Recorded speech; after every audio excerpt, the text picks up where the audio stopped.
Hello lovely people of the internet, my name is Elysse. Welcome to my channel. If you're new here, welcome back. If you're not new here, if you're new here, no. If you're new here, welcome. If you're not new here, welcome back.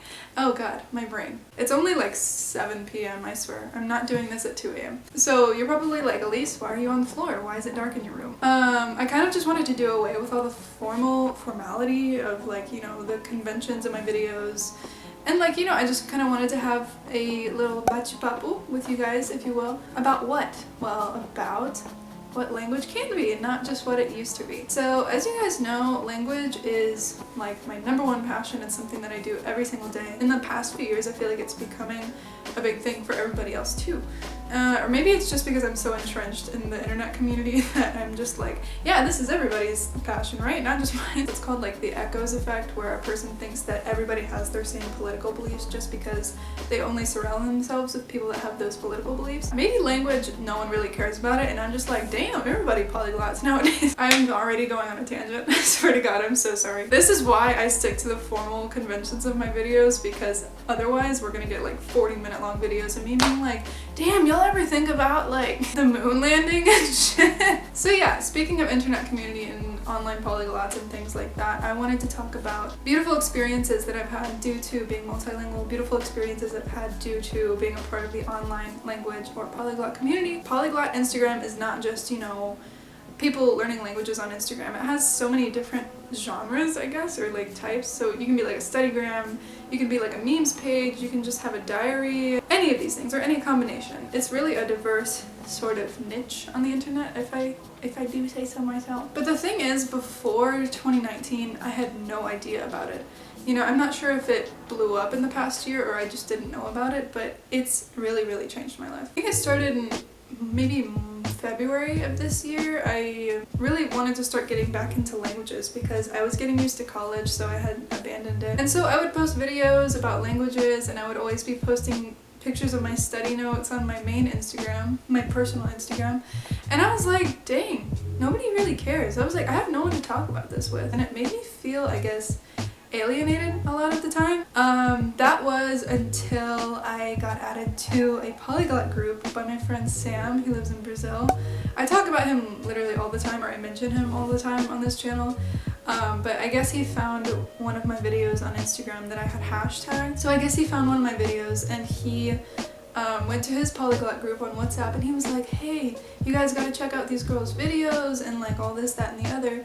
And he added me, and I thought it was super weird. It was a new experience to be in like a group that was just about languages. I mean, of course it's like memes and we're just talking about our days, but we always found a way to incorporate it somehow. And it was very new to me, and I loved it. It was like a great new experience. And mind you, I got added to this group in April of 2019, so right as I was turning 19. So one experience that I want to explain to you guys today that really helped me to realize, I guess the gravity and the power of the online language community is the time that I went to Mexico. So this year I went to Mexico for the first time. I was in Mexico City for a month. You guys remember in like March or April when I made a video about I'm going to Mexico, and I told you guys I was going to stay with a host family. And so I went there, and it was my first time in Mexico, my first time in Mexico City. I knew nobody.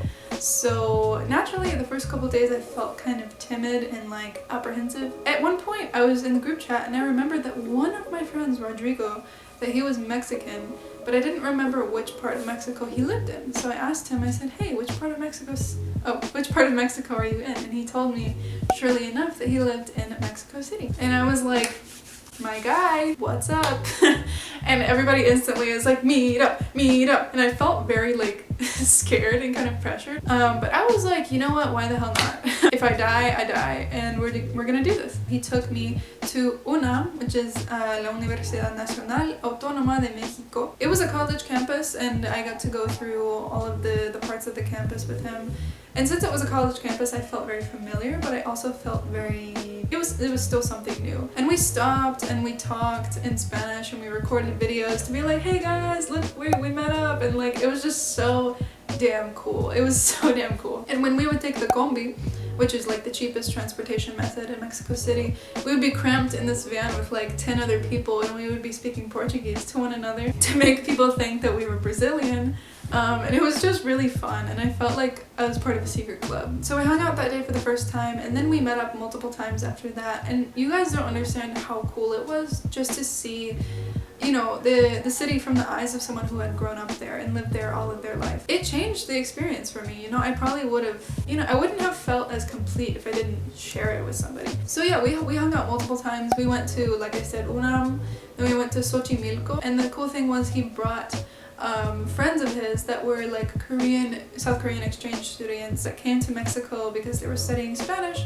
So we have like an American, a Mexican, and a bunch of Koreans all in one trajinera, this boat together. And it was just awesome, you know, we're like sharing drinks, we're talking Spanish. It sounded like the beginning of the joke, you know, like some Koreans, a Mexican, and an American are stuck in a boat together in the middle of Mexico City. But it was so fun, and I don't remember all their names, but I will put pictures. You guys were so cool. And then the last time that I saw Rodrigo, we went to a Duolingo event. So we met up with these people in a bar to just drink and like chill out and speak languages. And that night it was like a Portuguese event, so there was a bunch of Mexicans and me that were all fleeting together to practice Portuguese. And you guys know that I was like 100% focused on Spanish, and I didn't want to speak any other languages while I was in Mexico, so I obviously didn't expect it, but it was so fun. It was so fun. Oh my god. Before I came to Mexico, you know, my Spanish was very like agringado. I don't know, it just felt incomplete, but having this contact and like a person, a connection in Mexico made me feel so much more confident in Spanish. And then at the end of it, I was throwing around like all these Mexican modismos, like I was like, ay no mames, güey, qué padre, like left and right. It was so fun. None of this would have happened if I never posted a video, or I never used a hashtag, or if I never had a Wi-Fi connection. And that's what makes it so damn cool, okay?